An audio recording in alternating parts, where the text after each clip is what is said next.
بسم اللہ الرحمن الرحیم۔ سیدنا عمر فاروق رضی اللہ تعالیٰ عنہ کی زندگی کا جائزہ لیں تو معلوم ہوتا ہے کہ وہ کافروں کے بارے میں بڑا سخت رویہ رکھتے تھے اور مسلمانوں سے ان کا رویہ بڑا نرم تھا۔ صلح حدیبہ کے موقع پر اللہ کے رسول صلی اللہ علیہ وسلم کے ساتھ ان کی گفتگو خاصی سخت تھی۔ اس پر وہ ساری زندگی اللہ تعالیٰ سے معافی مانگتے رہے، نوافل پڑھتے رہے اور صدقہ و خیرات کرتے رہے، مگر جن حالات میں اور جن شرائط پر صلح ہوئی ان پر عمر فاروق رضی اللہ تعالیٰ عنہ جیسی شخصیت کا رد عمل ایک فطری تقاضا تھا۔ آئیے ان کا رد عمل جانتے ہیں۔ سیدنا عمر فاروق رضی اللہ تعالیٰ عنہ اللہ کے رسول صلی اللہ علیہ وسلم کی خدمت میں حاضر ہوئے اور عرض کیا، یا رسول اللہ، کہ ہم لوگ حق پر اور وہ باطل پر نہیں ہیں۔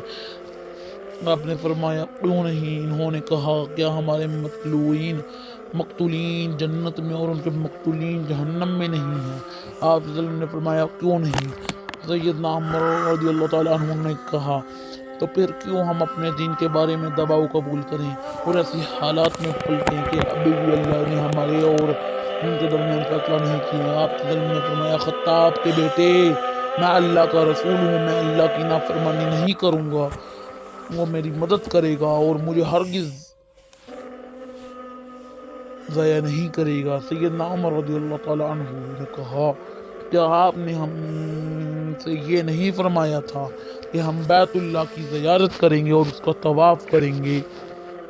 نے فرمایا، کیوں نہیں، لیکن میں نے یہ بھی کہا تھا کہ ہم اسی سال کریں گے۔ سیدنا عمر رضی اللہ تعالیٰ عنہ نے کہا، نہیں۔ آپ نے فرمایا، تو بہرحال تم بیت اللہ پہنچو اور اس کا طواف کرو گے۔ سیدنا عمر رضی اللہ تعالیٰ عنہ ناراض ہو کر سیدنا ابوبکر رضی اللہ تعالیٰ عنہ کے پاس پہنچے اور ان سے بھی وہی بات کی جو رسول اللہ صلی اللہ علیہ وسلم سے کہی تھی، اور انہوں نے بھی ٹھیک وہی جواب دیے جو انہوں نے دیے تھے، لیکن آخر میں اتنا اضافہ کیا، رسول اللہ صلی اللہ علیہ وسلم کا رکاب تھا، رہو یہاں تک کہ رکاب تھامے رہو یہاں تک کہ موت آ جائے، کیونکہ اللہ کی قسم آپ صلی اللہ علیہ وسلم حق بر ہیں۔ اور اس کے بعد اِنَّا فَتَحْنَا لَكَ فَتْحًا مُبِينًا سورہ فتح آیت نازل ہوئی، جس میں اس صلح کو فتح مبین قرار دیا گیا۔ اس کا نزول ہوا تو رسول اللہ صلی اللہ علیہ وسلم نے فرمایا، سیدنا عمر رضی اللہ تعالیٰ عنہ کو بلایا اور اس آیت کی تلاوت کرتے سنائی۔ وہ کہنے لگی، یا رسول اللہ، یہ فتح ہے؟ آپ صلی اللہ علیہ وسلم نے فرمایا، ہاں، اس سے ان کے دلوں کو سکون ہو گیا اور وہ واپس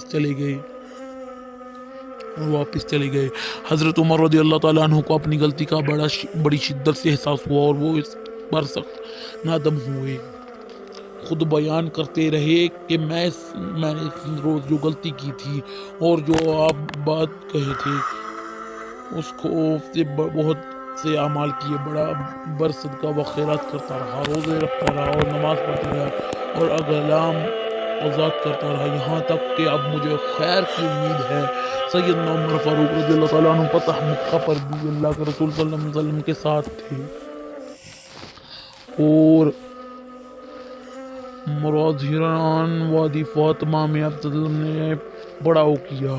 اب ادھر ابو سفیان رضی اللہ تعالیٰ عنہ کو سیدنا عباس رضی اللہ تعالیٰ عنہ نے امان دی اور اپنے خچر پر بٹھا کر ساتھ لے گئے۔ اب ذرا دیکھیے سیدنا عمر فاروق رضی اللہ تعالیٰ عنہ کی غیرت اور اسلام کے دشمنوں کے ساتھ ان کا رویہ کیسا تھا۔ سیدنا عباس رضی اللہ تعالیٰ عنہ فرماتے ہیں کہ میں ابو سفیان کو لے کر چلا، جب کسی سے گزرتا تو لوگ کہتے ہیں کون ہے، مگر جب دیکھتے کہ اللہ کا رسول صلی اللہ علیہ وسلم خچر ہے اور میں اس پر سوار ہوں تو کہتے کہ رسول اللہ صلی اللہ علیہ وسلم کے چچا ہیں اور آپ صلی اللہ علیہ وسلم اس خچر پر سوار ہیں۔ یہاں تک کہ میں عمر فاروق رضی اللہ تعالیٰ عنہ کے قریب سے گزرا، انہوں نے پوچھا کون ہے اور لپک کر میری طرف آئی۔ جب پیچھے ابو سفیان کو دیکھا تو کہنے لگے، اچھا تو ابو سفیان ہے، اللہ کا دشمن، اللہ کی حمد ہے کہ اس نے بغیر کسی عہد و پیمان کے تجھے ہمارے قابو میں دے دیا۔ اس کے بعد ابو سفیان بھاگ کر رسول اللہ صلی اللہ علیہ وسلم کے پاس جا گھسا۔ پیچھے عمر بن خطاب رضی اللہ تعالیٰ عنہ بھی اندر داخل ہو گئے اور کہنے لگے، اے اللہ کے رسول، یہ ابو سفیان ہے، مجھے اجازت دیجیے میں اس کی گردن مار اڑا دوں۔ سیدنا عباس رضی اللہ تعالیٰ عنہ نے کہا یا رسول اللہ میں نے اسے پناہ دے دی ہے۔ پھر سیدنا عباس رضی اللہ تعالیٰ عنہ نے رسول اللہ صلی اللہ علیہ وسلم کے پاس بیٹھ کر اپنا سر مبارک پکڑ لیا اور کہا اللہ کی قسم آج رات میرے سوا کوئی اور آپ سے سرگوشی نہیں کرے گا۔ ابو سفیان کے بارے میں سیدنا عمر رضی اللہ تعالیٰ عنہ نے بار بار کہا تو سیدنا عباس رضی اللہ تعالیٰ عنہ نے کہا نہ ٹھہر جاؤ، اللہ کی قسم اگر یہ بنی عدی بن کعب کا آدمی ہوتا تو آپ ایسی بات نہ کہتے۔ سیدنا عمر رضی اللہ تعالیٰ عنہ نے کہا عباس ٹھہر جاؤ، اللہ کی قسم تمہارا اسلام لانا میرے نزدیک آپ نے والد کے اسلام لانے سے زیادہ پسندیدہ ہے، اور اس کی وجہ صرف یہ ہے کہ اللہ کے رسول صلی اللہ علیہ وسلم کے نزدیک تمہارا اسلام لانا خطاب کے اسلام لانے سے زیادہ پسندیدہ ہے۔ سیدنا عمر فاروق رضی اللہ تعالی عنہ کی بہت سی باتیں اللہ رب العزت نے فرمایا اور کئی بار ان کی رائے کی موافقت فرمائی۔ ایک مرتبہ انہوں نے اللہ کے رسول صلی اللہ علیہ وسلم سے عرض کیا اگر آپ مقام ابراہیم کو نماز ادا کرنے کے لیے خاص کر لیں